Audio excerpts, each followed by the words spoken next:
Good evening and welcome to tonight's edition of Greater Jackson Business Beat. A little different episode this evening. Recently we held the Leadership Challenges of the New Economy seminar at Belhaven University, and you'll see excerpts from our top-notch speakers tonight on the Greater Jackson Business Beat. Stay tuned. We think you'll enjoy it. Welcome to the Leadership Challenges in the New Economy Symposium, which is brought to you by my publication, Greater Jackson Business Magazine, the only locally produced business publication in the Tri-County area, and Belhaven University, a school which recently received the designation of university led by Dr. Roger Parrott. Specifically today, Joey Stroble will be, his talk will be called Adapting to Uncertainty, of which there is a lot of in the marketplace and in the business world today.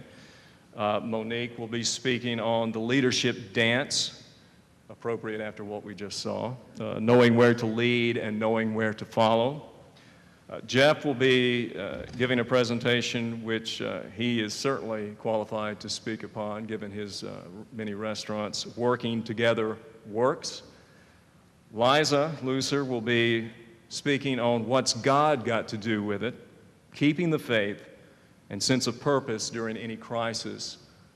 And then Dr. Parrott will be addressing a new model for planning. So thank you all for coming. Without further ado, I guess we have not drawn straws. We did not discuss this beforehand. But Joey, since you are seated here next to me, welcome. Thank you for being a part of this conference. Thank you, Jay. And I'm going to let you go ahead and give your talk this morning, Adapting to Uncertainty. Yeah. Joey Stroble.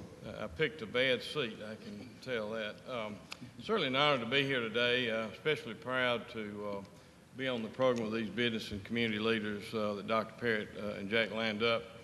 I had the privilege to attend Belhaven, graduated in 1970. I'm forever indebted for the quality education I received while here, all delivered in a Christian environment. They asked to talk about leadership and how we adapt to tough economic times. I feel like I need to tell you a little bit about our company. We were established in 1947. We were owned by 10 State Farm Bureau organizations. Our mission is simply to serve its membership. They have 2.5 million member families in the Southeast.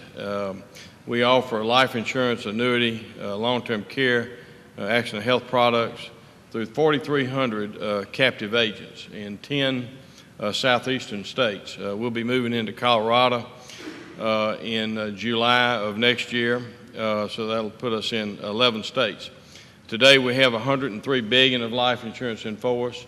We're 31st in the industry in individual life insurance in force out of roughly 1,700 companies. We have assets of $11 billion.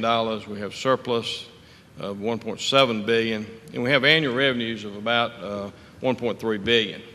We've enjoyed a good bit of success over the years, but certainly future success is not guaranteed. We have a number of challenges in the marketplace. It starts, if you're in the insurance business, it starts with your distribution system. I tell you, it's very difficult to make a living selling insurance. Statistically, only 1 out of 10 individuals will be around after 4 years, about a 10% success rate after 4 years. Our company, we have a 48% success rate, so 48 out of 100 will still be with us after 4 years. Many companies faced with all the costs associated with trying to recruit and all have made some decisions. Many have changed to abandon the traditional agency system.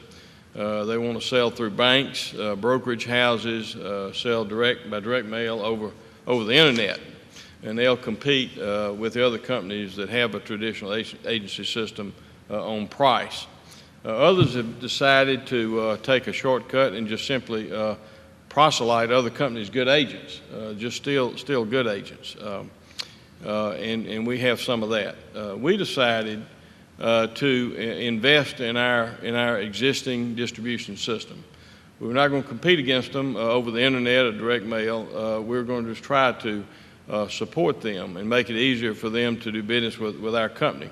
We share these agents with our property and casualty sister companies. So it's a shared agent that we have. We decided to upgrade our training programs, have our agents know our products better. We upgraded our recruiting and selection processes.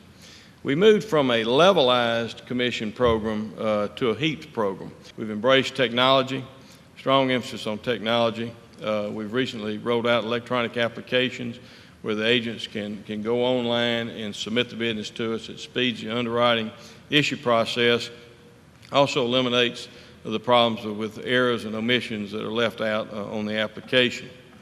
One of the things that technology has allowed us to do is to maintain a stable agency force.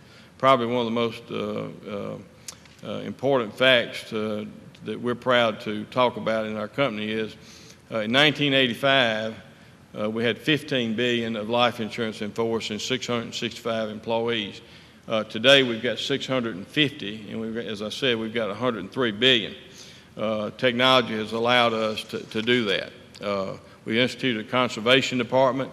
It's difficult to get business on the books. We don't want to lose it, particularly to another company. So we try to make as many calls as we can to people that have made the initial decision to surrender their policy or leave our company. We've conserved $2 billion in insurance to date.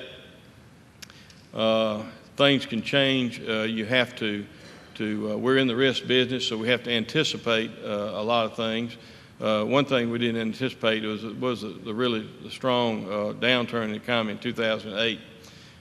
We announced to our board about in August that we were going to try to double the size of our in-force business in the decade, which meant at the end of 2010. We started the decade with $50 billion. Right after we made that announcement and announced it to the field and to the staff, the market went down dramatically. And everybody was concerned about whether or not the whole economy was going to come crashing. We had a great excuse for not reaching that milestone and just write it off as bad timing. But instead we came together, both the home office staff, sales management out in the field, even our board. We instituted state-to-state competition, district competition, and on April 17th of this year, some 8 months early, we hit our goal.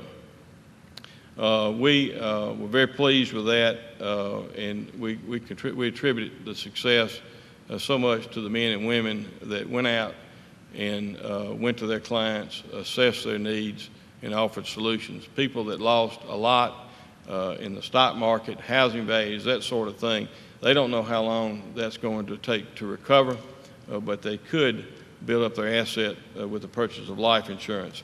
And we saw a lot of people looking forward to seeing their agent, their local agent that they trust, and buy insurance from a company they trust.